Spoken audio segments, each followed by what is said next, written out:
Selamat siang anak-anak sekalian. Salam sejahtera untuk kita semua dan semoga kita senantiasa dalam keadaan sehat, baik itu jiwa maupun raga. Dan pada kesempatan siang hari ini kita akan kembali belajar pendidikan agama Katolik dan budi pekerti untuk tingkat SMA dan SMK kelas 10 semester 2, yaitu mengenai sumber-sumber mengenal Yesus bagian yang kedua, yaitu tradisi suci. Namun sebelum kita masuk ke pendalaman materi kita, terlebih dahulu kita awali dengan doa. Marilah kita hening sejenak. Dalam nama Bapa dan Putra dan Roh Kudus. Amin. Allah Bapa yang penuh kasih, syukur dan terima kasih kami haturkan kehadirat-Mu atas penyertaan-Mu dalam kehidupan kami hingga pada saat ini.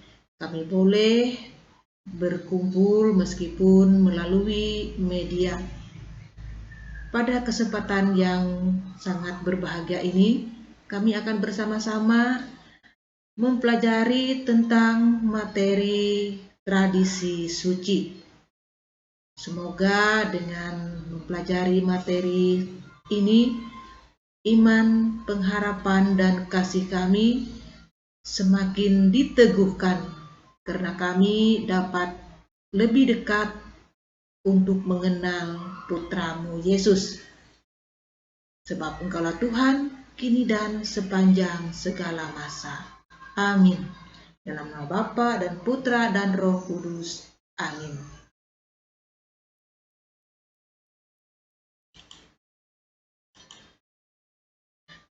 Baiklah, sebelum kita melanjutkan masuk ke pembahasan materi, kita akan melihat apa yang menjadi tujuan dari kita mempelajari materi tentang tradisi suci ini.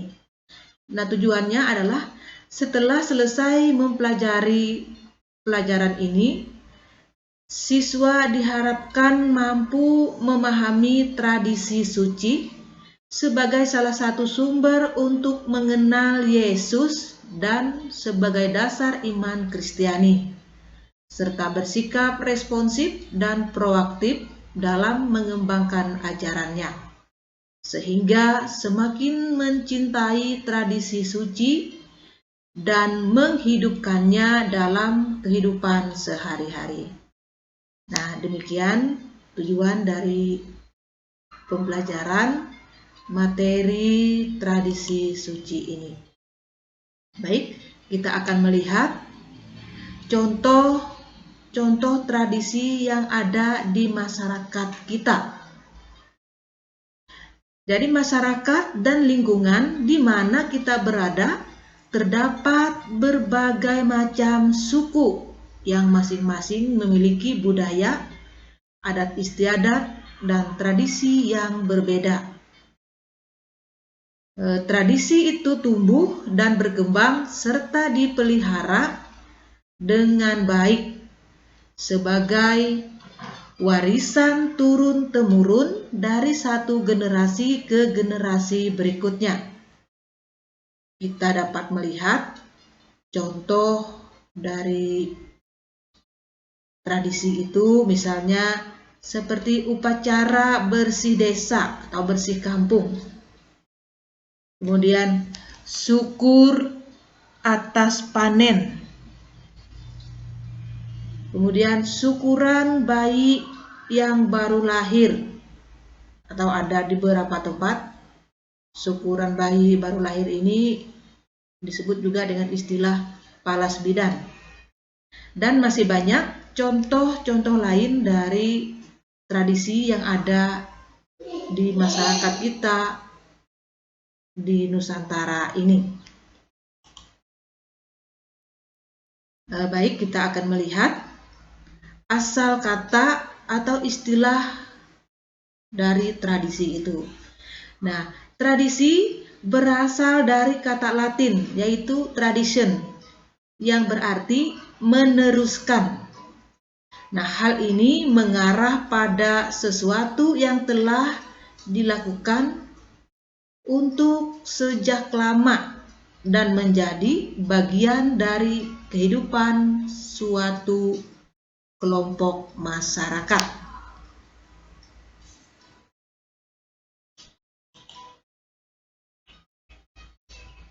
Kemudian kita akan melihat apa itu tradisi dalam gereja Katolik.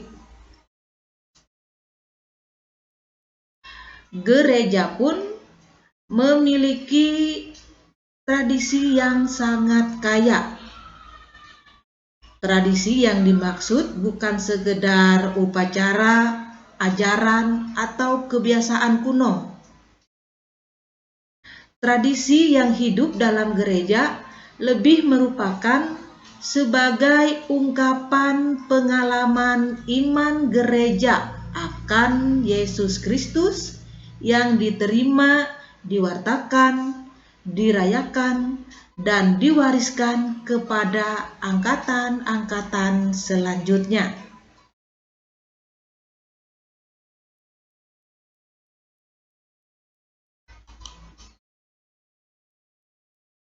Dalam pengajarannya, Yesus seringkali merujuk pada hukum Taurat dan kitab para nabi yang ditafsirkan secara baru. Dalam karya dan pengajarannya untuk mewartakan kerajaan Allah, Yesus memulai suatu tradisi sendiri.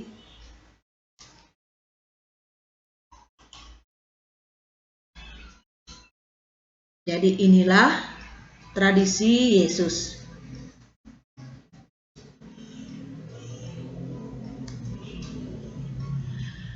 Tradisi Yesus dilanjutkan dengan tradisi rasuli, di mana para rasul mewartakan dan meneruskan kabar gembira tentang Yesus Kristus. Mereka yang percaya pada gilirannya meneruskan apa yang mereka dengar dan terima. Pada periode yang disebut zaman gereja perdana, tradisi sebelumnya dipenuhi dan diberi bentuk baru, yang selanjutnya menjadi inti pokok untuk tradisi berikutnya, yang dibangun atas dasar para rasul dan para nabi, dengan Yesus Kristus sebagai batu penjuru.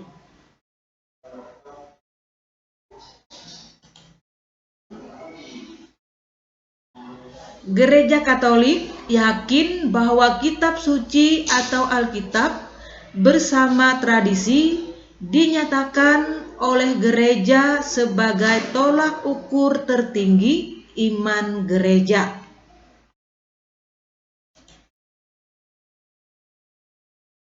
Nah, kita akan melihat apa saja contoh-contoh tradisi yang ada dalam gereja Katolik.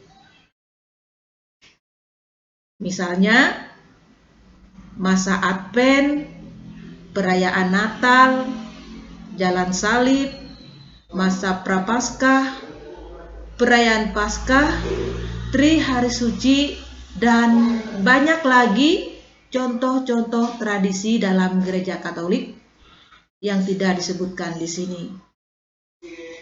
Nah, anak-anak sekalian, demikianlah pembahasan kita kali ini mengenai tradisi suci. Semoga kita semakin dekat dan semakin mengenal Yesus melalui materi tradisi suci ini. Semoga Tuhan memberkati. Amin.